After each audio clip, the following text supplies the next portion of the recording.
So I recently picked up the Blue Vivo Air and the Dell Venue 8 7000. Now the Blue Vivo Air is currently the thinnest smartphone available in the United States, while the Dell Venue 8 7000 is currently the world's thinnest tablet.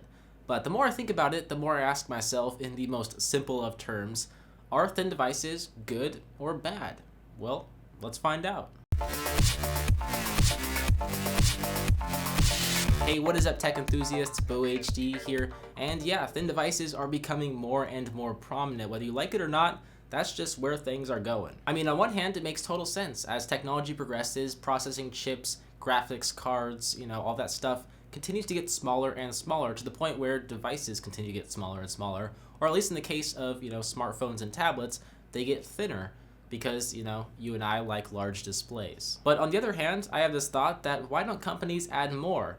Why don't they add a bigger battery that might add an extra millimeter in depth, but could significantly improve battery life? Well, it all comes down to marketing, as a razor-thin device like this can be marketed much better than a thicker device, especially when it can be called the world's thinnest, or in the case of the Blue Vivo Air, America's thinnest smartphone. Now, with that said, there are absolutely some pros and cons of having a thin device. I mentioned earlier that one of the cons is that a slim profile doesn't allow for a bigger battery or more powerful components. Some other cons include durability issues. You guys all remember Lou's video where he bent the iPhone 6 Plus. Yeah, I'm not going to try that on my iPhone 6 Plus, but he's proven that the iPhone 6 Plus is more fragile and will bend with not that much of pressure. And it is a very thin phone. Granted, there was a weak point underneath the volume down button. I mean, if Apple made the phone bigger and the chassis a little bit thicker to add a frame inside the iPhone 6 Plus, then it might not have that bending problem. Another problem that might arise actually has to do with the camera,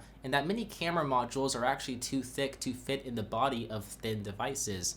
So that results in the camera sensor actually protruding from the body of the device. This is what happened with the iPhone 6 and iPhone 6 Plus, which actually causes the camera sensor to be more exposed, resulting in possibly more scratches and damage. It also doesn't really allow the device to lie flat on a surface, a sort of minor problem that can still be kind of annoying. And if a device is super thin, as with the case with the Oppo R5, it may completely exclude the 3.5mm headphone jack, as there is just simply no room for it. The device only measures in at 4.85mm thick. So those are some of the cons of thin smartphones and tablets. I thought of some pros, but they're really going to depend upon you as to whether or not they outweigh the cons. For starters, a thin device just looks aesthetically pleasing, whether it be to impress your family or your friends or maybe just yourself. Thin devices are futuristic and sleek, as they make you kind of ponder the technology required to make it all possible. They are also generally lighter in weight, as they have less material to sort of weigh them down.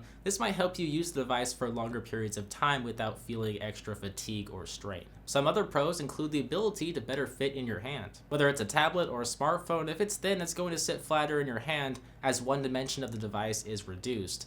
I mean, every little millimeter counts, especially when you're dealing with big displays. And to go along with that, thin devices also fit better in the pockets. This does apply specifically to smartphones or phablets, and I will note that the most noticeable difference will be due to a smartphone's display size. However, you take a 5.5-inch display with an 8mm thickness and compare it to, say, a 5.5-inch device with a 6 or 7mm thickness, and you will notice a slight difference in how it feels in your pocket. So those are some pros and cons of thin devices that I thought of. Of course, like I mentioned earlier, it's going to be completely subjective as to whether or not the pros outweigh the cons. Personally, I love me a thin device, as it looks incredibly aesthetically pleasing in my opinion.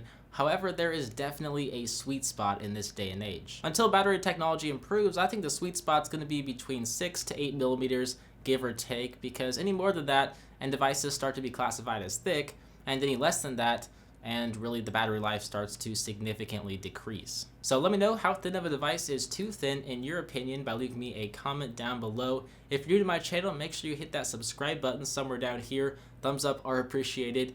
And as always, I'm Beau. I hope you enjoyed this video. Thank you for watching, and I will see you in the next one.